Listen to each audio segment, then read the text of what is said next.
செய்வோம். அன்பும் இறக்கமுள்ள பரலோக தகப்பனே, மனமகிழ்ச்சார்ந்த காலைவெளி நின்றோடு ஸ்தோத்திரிக்கிறோம். கர்த்தர் எங்கள் மேய்ப்பராக இருக்கிறார். நாங்கள் தாட்சடியும் அவர் எங்களை புல் இடங்களில் மேய்த்து அமர்ந்த தண்ணீர் எண்ணெய் என்னை கொண்டு போய் விடுகிறார். எனக்கு ஒத்தாசை வரும் பருவங்களுக்கு நேராக என் கண்களை எடுக்கிறேன். வானத்தை பூமி உண்டாக்கின கர்த்தரிடத்திலிருந்து எனக்கு ஒத்தாசை வரும்.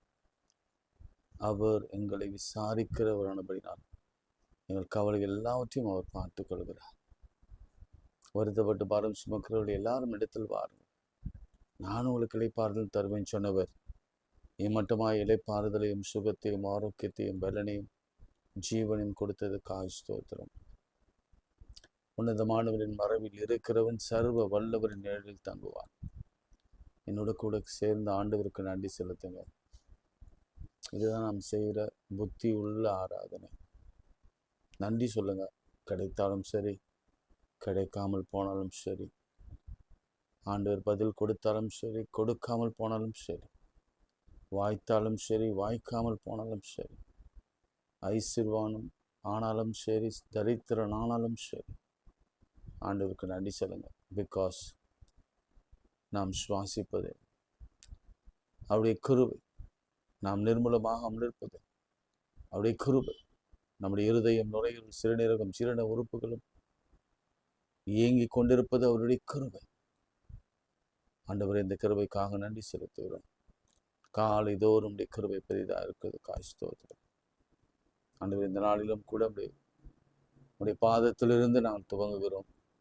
இந்த நாளுக்குரிய ஆசீர்வாதங்களும் அற்புதங்களும் அடையாளங்களும் ஆச்சரியங்களையும் நாம் காணும்படி செய்யும். இயேசுவின் நாமத்தில் ஜெபிக்கிறோம் பிதாவே, ஆமென். இயேசு என்றதுமே எனக்கு ஒரு இன்பம் பிறக்குதுமா அப்படின்னு ஒரு பழைய கீர்த்தனை பாடலை நாம் பாடுவோம். என்னோட சேர்ந்து நீங்களும் பாடுங்க.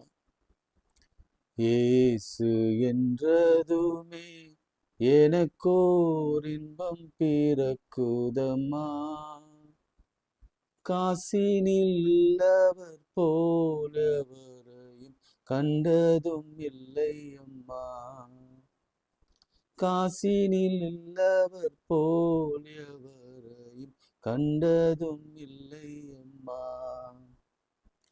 பேச தொடங்கினாலும் பேச்செல்லாம் பேரின்பம் கொட்டுதம்மா, பேச தொடங்கினாலும் பேச்செல்லாம் பேரின்பம் கொட்டுதம்மா, பார்க்க தொடங்கினாலோ பார்வையெல்லாம் பாவியின் மேலே அம்மா, பார்க்க தொடங்கினாலோ பார்வையெல்லாம் பாவியின் மேலே அம்மா, இயேசு என்றதுமே எனக்கோர் இன்பம் பிறக்குதம்மா,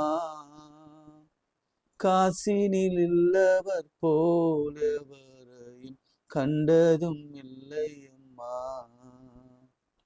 காசினில் இல்லவர் போலவரையும் கண்டதும் இல்லை அம்மா, குஷ்டரோகி அவனை கையினால் கூசாமல் தொட்டாரம்மா, குஷ்டரோகி அவனை கையினால் கூசாமல் தொட்டாரம்மா, கஷ்டப்படுவோரை கண்டதும் கண்ணீர் வடித்தாரம்மா,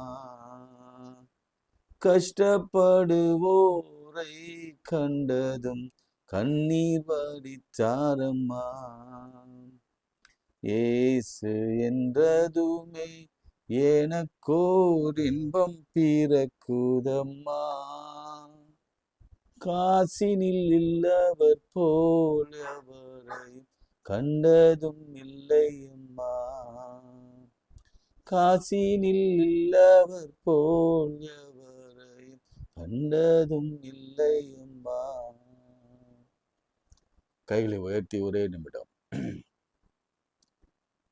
ஆண்டவரே, என் உடல் முழுவதும் தொட்டு எங்கள் உள்ளத்தெல்லாம் காணப்படுகிற எல்லா பலவீனங்களையும், நோய்களையும், மன அழுத்தங்களையும், சஞ்சலங்களையும், வியாதிகளையும் இறுக்கங்களையும் வலிகளையும் உபாதைகளையும் வேதனைகளையும் கர்த்தர் மாற்றுங்க. ஒரே ஒரு வார்த்தை கையை உயர்த்தி சொல்லுங்கப்பா.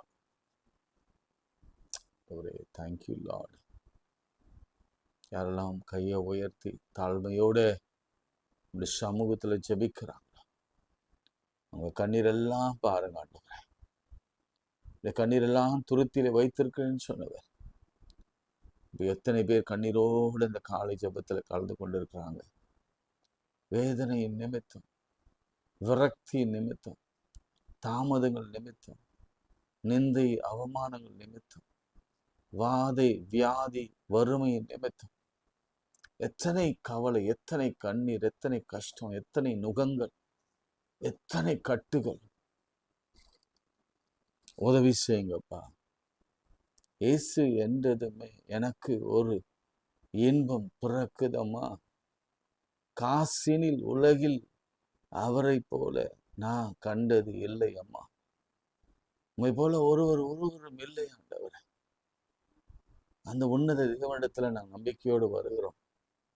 நிர்கதியாய் விடாதீங்க, நிர்கதியா விடாதீங்கப்பா. உதவி செய்ய இறங்கி வாங்க. எத்தனை பேர் கல்விக்காக, வாழ்க்கைக்காக, குழந்தைக்காக, படிப்புக்காக, தேர்ச்சிக்காக, வெளிநாட்டு பயணத்திற்காக, பிஸ்னஸ்க்காக நோக்கி பார்க்கிறாங்க. ஆண்டவரே, இந்த கடன்ல இருந்து எங்களுக்கு விடுதலை இல்லையே. அன்னுள்ள அப்பத்தை எங்களுக்கு தாரும் நீ சொல்லி கொடுத்தது போல அதனது நேரத்தில் நாங்கள் சாப்பிட்டு கொண்டிருக்கிறோமே. எதிர்காலத்திற்கென்று ஒன்றும் இல்லையே, நாளைக்கு ஒன்றும் இல்லையே, நாளை தினத்திற்காக கவலைப்படாதீர்கள் என்று சொன்னீர், நடத்துகிறீர். ஆனாலும் வேதனை, ஆனாலும் கஷ்டம், ஆனாலும் நிந்தை அவமானம், அந்த நாளிலே நாங்கள் படுகிற உபத்திரவத்திற்கு கர்த்தர் நீர் எதாகிலும் செய்யுங்கப்பா, எதாகிலும் செய்யுங்க. இந்த நொடி பொழுதே செய்யுங்கப்பா. நான் இந்த மன வருத்தத்தில் சஞ்சலத்தில் யாரெல்லாம் நிற்கிறாங்களோ அவர் பக்கத்திலே என் ஆண்டவர் இயேசு நிற்கிறதை நான் பார்க்கிறேன்.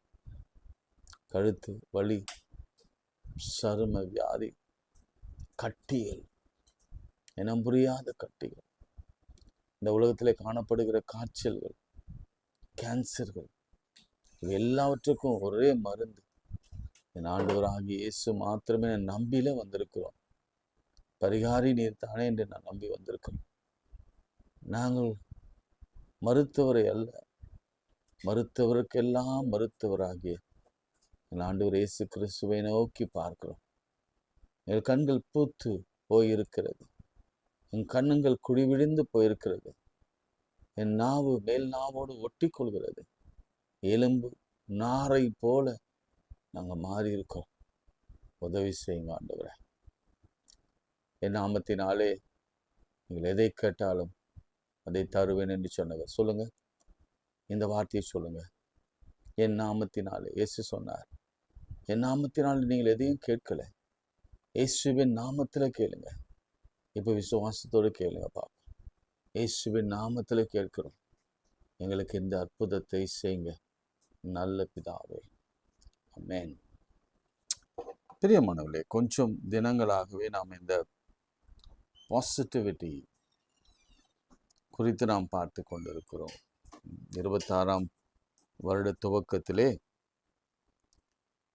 ஆண்டவருடைய அற்புதங்களை நாம் பெற்றுக்கொள்ள வேண்டும் என்று சொன்னால் நம்முடைய பங்களிப்பு என்ன என்பதை குறித்து நாம் சிந்தித்து கொண்டிருக்கிறோம்.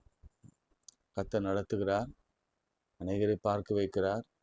நீங்களும் அநேகருக்கு ஷேர் பண்ணுறீங்க. உங்களுக்கு கொடா கோடி நன்றி நான் சொல்லுகிறேன், கடமைப்பட்டிருக்கிறேன். ஏன்னா நம்ம விதைக்கிறோம், நீர் பாய்ச்சுகிறவர்கள் வேறு ஒருவர், அறுக்கிறவர், விளைவிக்கிறவர் கர்த்தர். ஒரு நாளிலே நம்ம அறுப்போம். அந்த அறுத்த அறைகளை சுமந்து கொண்டு சந்தோஷத்தோட கம்பீரத்தோட நாம் பரலோகத்திற்கு செல்வோம். இம்மையிலும் கர்த்தர் அந்த ஆசீர்வாதத்தை நமக்கு நிச்சயம் தருவார். கலங்காதிருங்க, சோர்ந்து போகாதிருங்க, மனம் தளராதிருங்க. நிச்சயமாக இந்த நாள் உங்களுடைய நாளாக கர்த்தர் மாற்றப் போகிறார். வசனத்தை போக போகிறோம். லூக்கா 17ஆம் அதிகாரம் வசனங்கள் 12 துவங்கி இந்த பகுதியை நான் வாசிக்கிறேன். அவர் ஒரு கிராமத்தில் பிரவேசித்த போது குஷ்டரோகம் உள்ள மனுஷர் 10 பேர் அவருக்கு எதிராக வந்து தூரத்திலே நின்று, இயேசு ஐயரே, எங்களுக்கு இரங்கும் என்று சத்தமிட்டார்கள். அவர்களை அவர் பார்த்து, நீங்கள் போய் ஆசாரியர்களுக்கு உங்களை காண்பியுங்கள் என்றார். உங்களை காண்பியுங்கள் என்றார். அந்தபடியே அவர்கள் போகையில் சுத்தமானார்கள். அவர்களில் ஒருவன் தான் ஆரோக்கியம் அடைந்ததைக் கண்டு திரும்பி வந்து உரத்த சத்தத்தோடு தேவனை மகிமைப்படுத்தினான். அவருடைய பாதத்திலே முகங்குப்புற விழுந்து அவருக்கு ஸ்தோத்திரம் செலுத்தினான். அவன் சமாரியனாய் இருந்தான். அப்பொழுது இயேசு, சுத்தமானவர்கள் 10 பேர் அல்லவா, மற்ற 9 பேர் எங்கே? தேவனை மகிமைப்படுத்துகிறதற்கு இந்த அந்நியன் ஒழிய மற்றவரோரும் திரும்பி வர காணோமே என்று சொல்லி அவனை நோக்கி, நீ எழுந்து போ, உன் விசுவாசம் உன்னை ரட்சித்தது என்றார். இதை நிறைய தடவை நம்ம படிச்சிருக்கிறோம். நமக்கு இந்த நிகழ்ச்சி மனப்பாடமா தெரியும் இல்லை? ஆனாலும் ஓரிரு கருத்துக்களை சொல்லி நான் ஜெபிக்க நான் பிரியப்படுகிறேன். ஒரு கிராமத்தில் அவர் பிரவேசித்த போது 10 குஷ்டரோகிகள் அவர் எதிர்கொண்டு வந்தார். முதல் குறிப்பு என்ன தெரியுங்களா? நல்ல கவனிங்க. இந்த 10 பேருக்கும் வியாதி நமக்கு தெரியும். அந்த வியாதி பற்றிக்குள்ளே போக விரும்பல, அந்த லேவியர் ஆகமத்துக்குள்ளே போக விரும்பல, அந்த வியாதியின் தன்மையை குறித்து நான் போக விரும்பல. ஆனாலும் ஒரு காரியத்தை சொல்லுகிறேன். அதனுடைய வரலாறு பின்னணி என்னன்னா, அவங்க ஊருக்கு வெளியே பாளையத்தில் வசிக்க வேண்டும். அவங்க ஐசோலேட் பண்ணப்பட வேண்டும். நம்ம கொரோனா சமயத்தில் எப்படி வியாதியஸ்தரில் நம்ம ஐசோலேட் பண்ணி வச்சுருந்தோமோ அந்த மாதிரி குவாரண்டைன் பண்ணி அவங்கள வைத்திருக்க வேண்டும். ஒருத்தர் 2 பேர் வந்திருந்தா நான் இதை மிகைப்படுத்தி சொல்லியிருக்க மாட்டேன். ஒருத்தர் வந்திருந்தா கூட யாரோ ஒருத்தர் வந்தாங்க. நீங்கள் பழைய ஏற்பாட்டில் பார்க்கும் பொழுது ஒரு 4 குஷ்டரோகிகள் அவங்க பேசினதெல்லாம் உங்களுக்கு தெரியும். நம்ம பிறகு பார்க்கலாம்.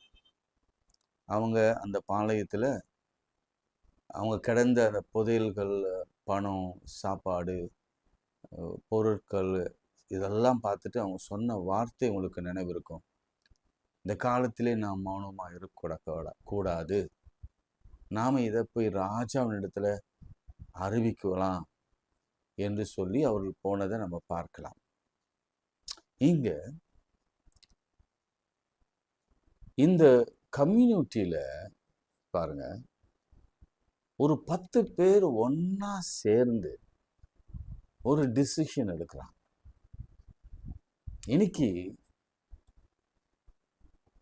நம்ம தோல்வி அடைவதற்கான காரணம், விரக்தியிலே போவதற்கான காரணம், அல்லது நம்முடைய காரியங்கள் நிறைவேறாததற்கான காரணங்கள் என்னவென்று பார்த்தா, அதில் முதற் காரணம் என்னவென்று சொல்வேன், நம்மை நாமே தனிமைப்படுத்தி கொள்கிறோம். பிரிஞ்சு போகிறோம். ஹஸ்பண்ட் அண்ட் ஒய்ஃபு பிரிஞ்சு போகிறாங்க, குழந்தைங்களை பிரிஞ்சு விட்டுறாங்க அல்லது பிரிஞ்சு போகிறாங்க. அது மாதிரி பலவிதமான பிரிவினைகள் இருக்கிறது. சபையில் கூட நம்ம பார்க்கிறோம் பலவிதமான பாகுபாடுகள், பிரிவினைகள் இருக்கிறது. நான் அங்கக்குள்ள நான் போக விரும்பல. தனி ஒருவனா காரியத்தை சாதிக்க முடியாது. இங்க ஒரு குழுவாக இணைந்து நீங்கள் கொஞ்சம் அவங்க பெர்ஸ்பெக்டிவில் போயிட்டு அவங்க பாளையத்தில் என்ன பேசியிருப்பாங்க அப்படின்னு கொஞ்சம் உங்கள் நினைவலைகளை அங்கே போக அனுப்புங்க, பார்க்கலாம். நம்ம இப்படி தான் வேதத்தை வாசிக்கணும். அப்போ அங்கே ஒருத்தன் சொல்லியிருப்பான், அதில் 10 பேரில் எத்தனை பேர் இருந்திருப்பாங்களோ தெரில, 100 பேர் இருந்திருக்கலாம், 50 பேர் இருந்திருக்கலாம், 1000 பேர் இருந்திருக்கலாம். ஏன்னா அவங்களுக்குன்னு ஒரு தனிப்பாளையம் உண்டு. அவங்க அங்கே சமைச்சு அவங்க அப்படியே சாப்பிடணும், ஊருக்குள்ளே வரக்கூடாது. அவங்க ஒரு டிஸ்கஸ் பண்ணுவாங்க. ஒரு ஹெல்த் டிஸ்கஷனுக்குள்ளே வந்தாங்க. என்ன ஹெல்த் டிஸ்கஷன்? இங்கே ஐயர் ஒருவர் வந்திருக்கிறார். ஐயர், அவங்க பெர்ஸ்பெக்டிவ் அதுதான். ஐயர்னா போதகர்னு அர்த்தம். போதகர்னா டீச்சர்னு அர்த்தம். நீங்களா கவனிச்சுங்க, இந்த வார்த்தை தான் மிக முக்கியம். லூக்கா எழுதும் பொழுது ரொம்ப பர்டிகுலராக எழுதுகிறார். என்ன எழுதுகிறார்? அவரை யாருன்னு பார்த்தாங்கன்னா டீச்சர், ஐயரே, போதகர் அப்படின்னு பார்த்தாங்க. அப்போ ஒருத்தர் சொல்லியிருப்பான், ஒரு ஒரு டேவிட் சொல்லியிருப்பான், ஜானை பார்த்து சொல்லியிருப்பான். அங்கே குஷ்டரோகி இருக்கிற பேரை சொல்கிறேன். அப்போ இந்த மாதிரி ஜீசஸ் ஒருத்தர் இங்கே நம்ம கலிலேயா, சமாரியா, யுதேயா தேசத்தில் பயங்கரமாக ஊழியம் பண்ணி கொண்டு இருக்கிறார். அவர் அநேக அற்புதங்களை செய்கிறார் என்று நாம் கேள்விப்படுகிறோம். பாருங்க விஷயம் எவ்வளோ தூரம் போகுதுன்ட்டு. ஆண்டவருடைய வல்லமை, ஆண்டுடைய பிரசன்னம் எல்லாருக்குமானது. என்னதான் நீங்க உங்களை தனிமைப்படுத்தி கொண்டாலும் உங்களுக்குள்ள இப்போ தேடி வருது பாருங்களேன். இன்னைக்கு ஒருவேளை அப்படித்தான் நீங்க ஒரு சிலர் அல்லது உங்க பிள்ளைகளில் சிலர் உங்களை தானே ஐசோலேட் பண்ணி கொண்டு இந்த உலகத்துக்குள்ளே போவதிலான எந்த பிரயோஜனம் இல்லை. அங்க ஒன்றும் நடக்க போவதில்லை, அங்க ஒன்றும் பெரிய வித்தியாசம் வரப்போவதில்லை. எல்லாத்தையும் லாஸ் பண்ணிட்டேன், இனி பிஸ்னஸ் ஸ்டார்ட் பண்ணி ஒன்றும் நான் முன்னேற போறதில்லை, அல்லது மருத்துவமனைக்கு போயிட்டு இன்னும் ஒரு விஷயம் ட்ரீட்மெண்ட் எடுப்பதனால எனக்கு ஒரு பயனும் இல்லை. இங்கே ஒரு ஒரு டிஸ்கஷன் நடக்குது. அதில் பலதரப்பட்ட கருத்துக்கள் வரும். அட போடா நீ, இப்போ நம்ம இப்போ இந்த காலங்களில் சொல்லி கொண்டிருக்கிறாங்கல்ல, அந்த மாதிரி ஏதாவது இருக்கலாம்டா, ஒரு மேஜிக்காக இருக்கலாம், அல்லது வேறு ரூமர்ஸாக இருக்கலாம். அதெல்லாம் உண்மை இல்லைடா, அதெல்லாம் நீ நம்புறியா? இந்த காலத்தில் அதெல்லாம் நடக்குமா? நீங்கள் சொல்கிறீங்களே, இப்போ இந்த வார்த்தையை நீங்கள் சொல்கிறீங்க, நான் சொல்கிறேன், இந்த காலத்தில் அது நடக்குமா? இந்த காலத்து செத்தவன் உயிரோடு எழுந்திருப்பானா? இந்த காலத்தில் மன்னா மாதிரி 5 அப்போ 2 மீன் அவர் 5000 பேருக்கு மேலே பெருக்கி கொடுத்துருப்பார் நினைக்கிறேன். அதெல்லாம் சும்மாடா, அதெல்லாம் நடந்திருக்க வாய்ப்பு இல்லை, ஏதோ இங்கேருந்து வாங்கி கொடுத்துருப்பாங்க, இப்படியெல்லாம் பேசியிருக்கலாம். ஆனால் இறுதியாக ஒரு முடிவுக்கு வராங்க, இல்லை நம்ம போகலாம், நாம் போய் பார்க்கலாம். பெரியமானவர்களே, என்ன ஃபர்ஸ்ட் பாயிண்ட் இதுதான், நல்லா கவனிங்க. ஃபர்ஸ்ட் பாயிண்ட், இப்போட நான் இந்த ஸ்கூல் சமயத்தில், நாங்கள் படிக்கிற சமயத்தில், எனக்கு இந்த பள்ளி பருவத்திலிருந்தே குரூப் ஸ்டடீஸ் பற்றி உங்களுக்கு தெரியும். ஸ்கூலில் படித்தவங்க நமக்கு தெரியும் நல்லாவே, குரூப்புனாவே ஸ்டடீஸ் இருக்காது, அங்கே குரூப்பாக தான் இருப்போம். பல நேரங்களில் கதை அடிச்சுட்டு நம்ம உட்காந்துருப்போம், படிக்க மாட்டோம். நானும் அப்படி தான். நாங்கள் ஒரு 5 பேர் 4 பேர் குரூப் ஸ்டடின்னு வீட்டில் போய் சொல்லிட்டு போயிட்டு ஒரு எங்கள் ஃப்ரெண்டு வீட்டில் மாடியில் உட்காந்து பயங்கர அரட்டை, சினிமா, டிவி, அந்த மாதிரி பாட்டு, நிறைய சாங்ஸ் கேட்குறது, அப்புறம் நிறைய அந்த வீடியோ டேப்ஸ்லாம் இருந்தது, ஆடியோ டேப்ஸ்லாம் இருந்தது, நிறைய சரவுண்ட் சிஸ்டம் வச்சு சும்மா ஜாலியாக, ஆனால் புத்தகத்தை கொண்டு போயிடுவோம். இதுதான் நம்மளுடைய இயல்பாக இருந்தது. ஆனால் நான் அந்த கல்லூரிக்கு அந்த எக்ஸாம் சமயத்தில் கொஞ்சம் சின்சியராகிடும், ரொம்ப சின்சியராகிடும். அப்போ ஒருத்தர் படிக்க இன்னொருத்தர் கேட்பாங்க. சில நேரத்தில் சரி அது ரொம்ப கன்ஃபியூஷனாக இருக்குது, நம்ம தனியாக படிக்கலாம் அப்படின்னு போயிடுவோம்.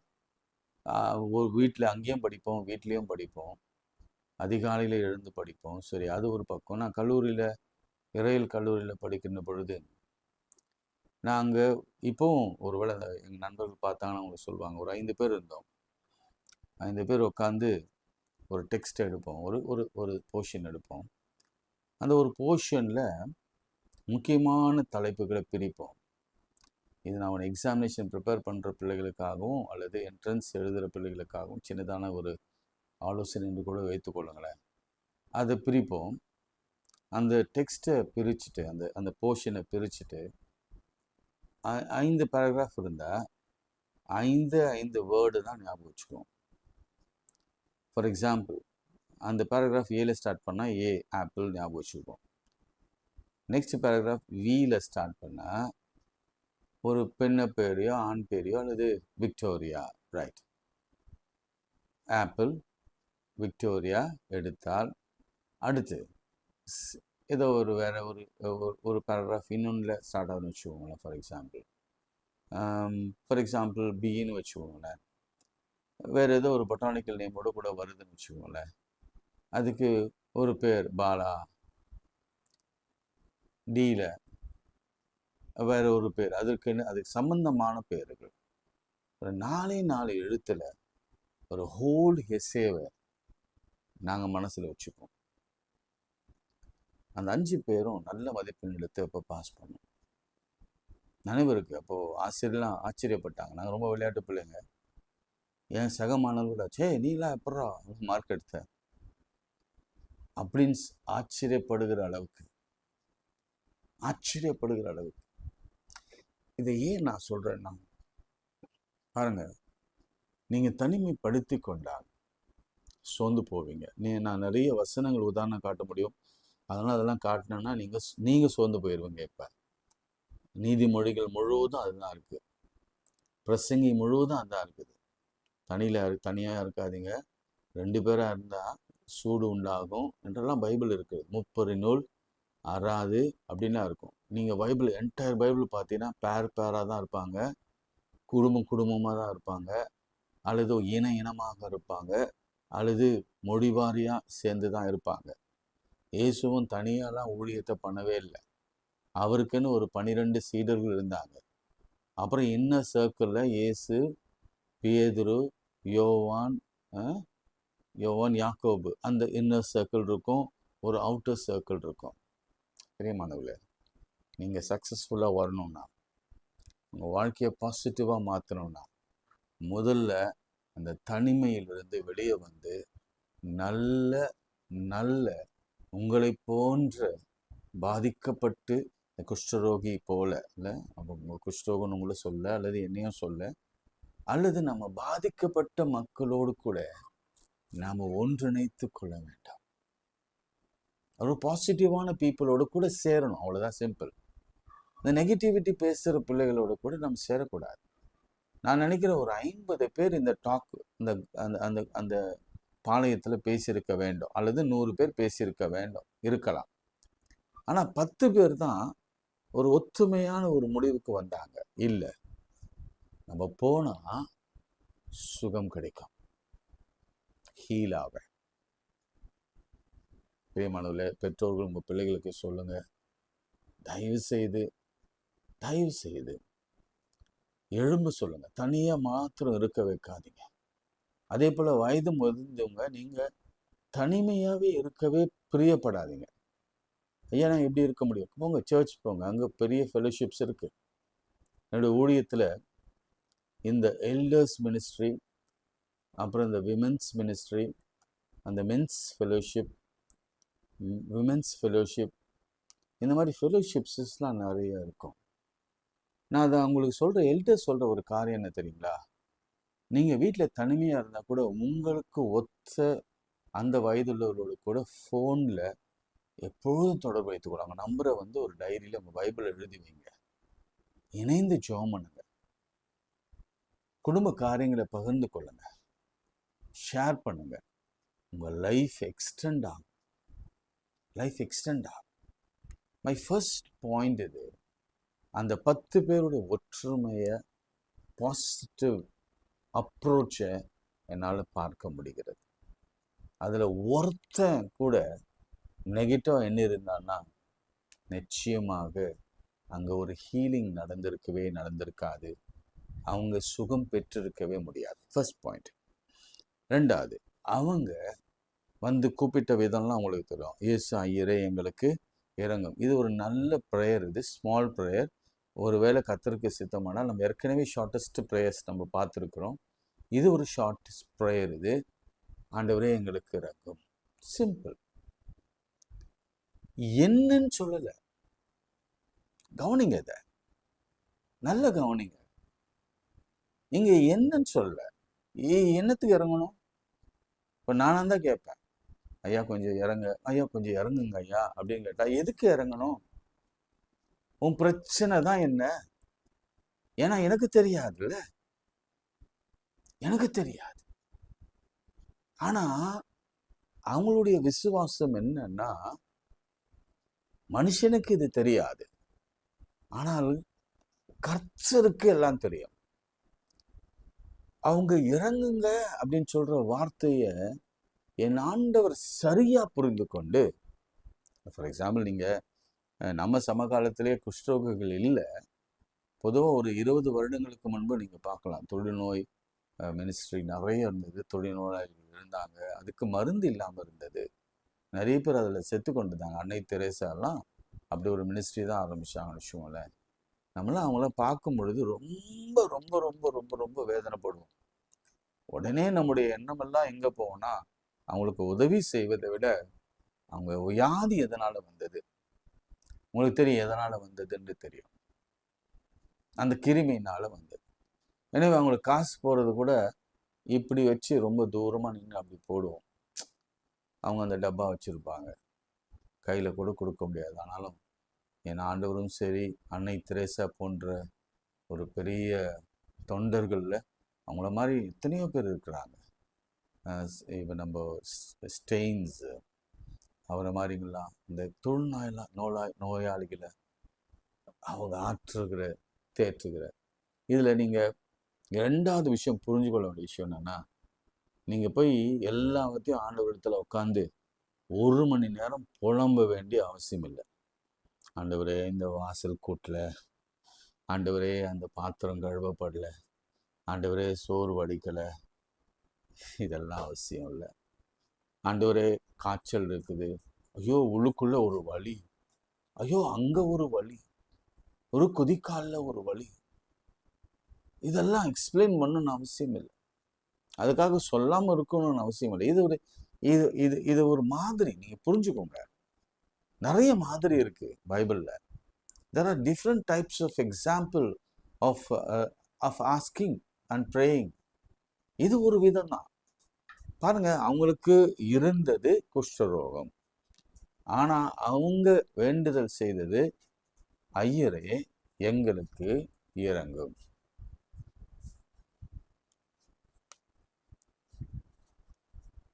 டீப்பா இருக்கா?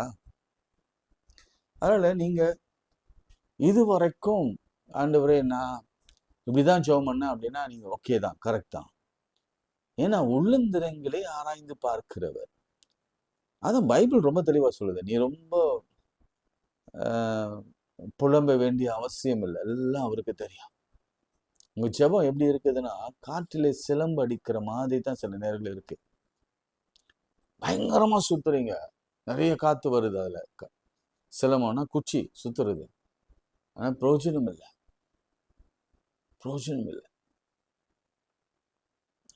ப்ரிப்பேர் ஆகணும், பாசிட்டிவ் ஆகணும். ஆண்டவரிடத்துல போய் நின்னாலே போதும், எனக்கு மிராக்கிள் கிடைக்கும்ன்ற ஒரு பெரிய பிலீஃப், ஸ்ட்ராங்கா ஒரு ஃபெய்த் நமக்குள் வேணும். ரொம்ப பெருசா பேசி அவருடைய நேரத்தை கடக்க விரும்பல. ஃபார் எக்ஸாம்பிள் யோசிச்சு பாருங்களேன், ஆண்டவர் இடத்துல பல கோடி மில்லியன் ரிக்வெஸ்ட்டுகள் போய்கொண்டே இருக்கும், ஃப்ராக்ஷன் ஆஃப் செகண்ட்ல போய்கொண்டே இருக்கும். அதெல்லாம் உட்காந்து உங்க ஜெபத்தை 1 மணி நேரம் கேட்கணும் அப்படின்னா கேட்பாரு. அதெல்லாம் ஒன்றும் சந்தேகம் இல்லை. அதில் ஒன்றும் நான் குறை சொல்லவோ அல்லது ஐம் சாரி, நான் ஹிப்போக்ரட்டா இருக்க விரும்பல. ஆனாலும் கிறிஸ்பா ஒரே ஒரு வார்த்தை, ஆண்டவரே குழந்தை, ஆண்டவரே வறுமை நீங்கணும், ஆண்டவரே வியாதி போகும், ஆண்டவரே இருதயத்தை தொடுங்க, கொலஸ்ட்ரால் கெட்டதெல்லாம் எடுத்துருங்க.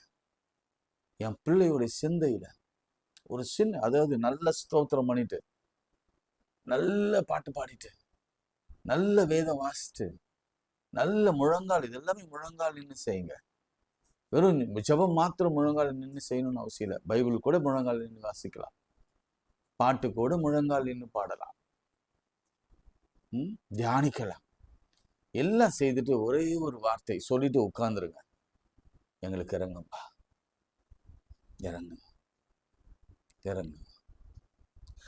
அதுல அவர் சொன்ன வார்த்தை அவளை பார்த்து, நீங்கள் போய் ஆசாரியருக்கு உங்களை காண்பீங்கள் என்றார். இந்த இடத்துல நான் வந்து 5 நிமிஷம் எக்ஸ்ட்ரா ஆகிட்டு பொழுதுல இந்த இடத்துல நீங்கள நான் இருந்தா என்ன பண்ணிடுவோம் தெரியுமா? உங்களை தேடி வந்தோம், ஆனா நீங்க வேற எங்க அனுப்புறீங்க, இது உங்களுக்கே நியாயமா படுதா அப்படின்னு நீங்க கேட்பீங்க. Is it right or wrong? ஆசையா இடத்துல உட்கார்ந்து சுகமாகல. நீங்க பார்த்தா உங்களுக்கு தெரியும், அவங்க போகிற வழியில தான் சுகம் நடந்தது. என்ன யோசிச்சிருப்பாங்க, என்ன பேசியிருப்பாங்க? இதுல இருந்து நாம் கற்றுக்கொள்ள வேண்டிய பாடம் என்னன்னா, God will do his part. We have to do our part. அவர் செய்ய வேண்டியதை அவர் செய்வார், செய்து முடித்தார், செய்து கொண்டிருக்கிறார், செய்ய போகிறார். நாம் செய்ய வேண்டியதை நாம் செய்ய வேண்டும்.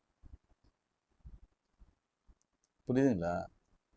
நான் நிறைய முறை சொல்லியிருக்கிறேன், இன்ஸ்டன்ட் ஹீலிங் உண்டு, எஸ். அல்லது போகிற வழியில அந்த டைமிங்ல போகும்பொழுது கொஞ்ச நாள் கழிச்சு, கொஞ்ச நேரம் கழிச்சு, கொஞ்ச நாட்கள் கழிச்சு, கொஞ்சம் மாதங்கள் கழித்து, கொஞ்ச ஆண்டுகள் கழித்து நடக்கிற அற்புதங்களும் உண்டு, மிராக்கள் உண்டு. இன்ஸ்டன்ட் மிராக்கள் அல்லது கொஞ்சம் டிலேடு மிராக்கிளா கூட இருக்கலாம்.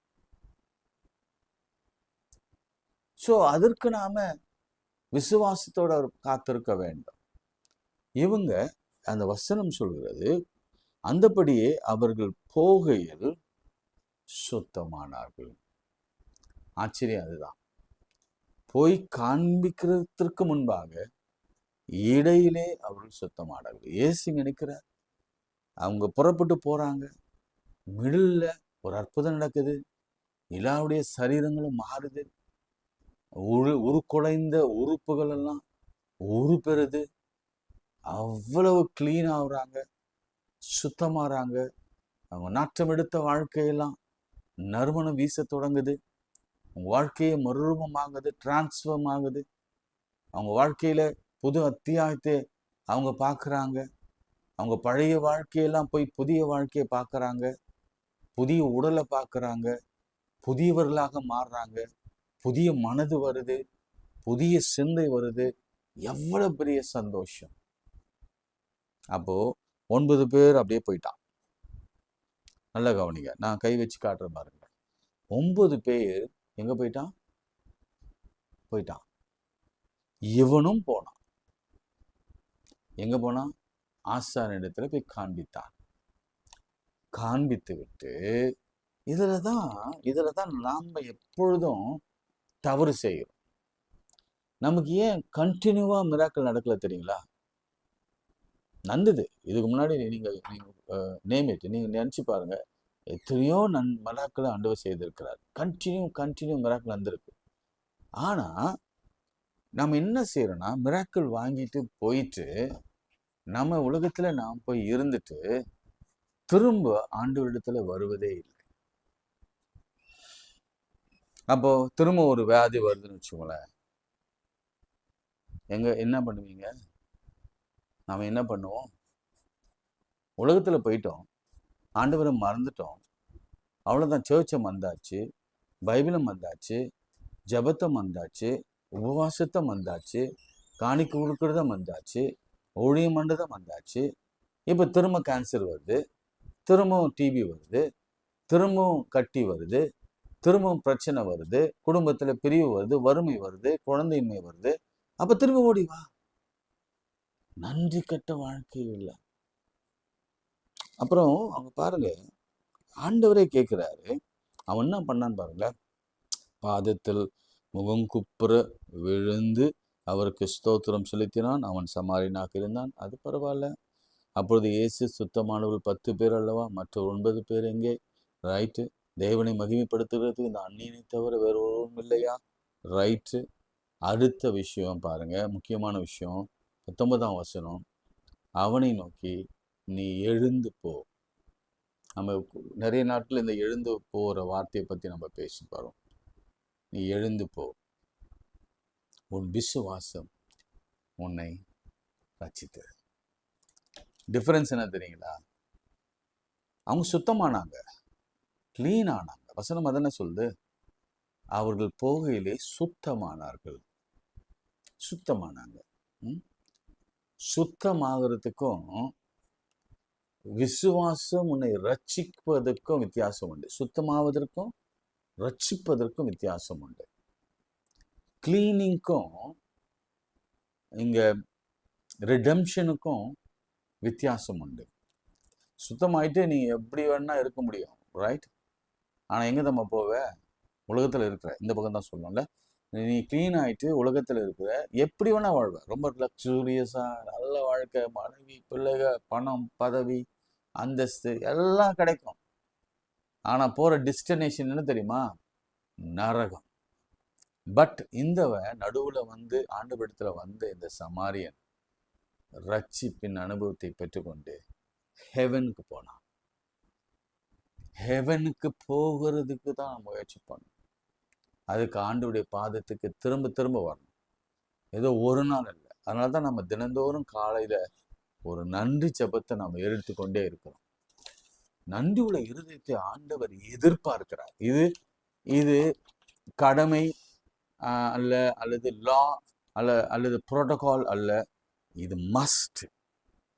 நன்றி கெட்டவனுக்கு ஆண்டவர் எதையும் செய்ய மாட்டார். உங்களுக்கு எனக்கு ஏன் செய்யல தெரியுமா? நமக்கு அவருக்கு நாம் நன்றி செலுத்தலை. அவருக்கு பயன்படுகிற மாதிரி நம்முடைய வாழ்க்கை அமையல.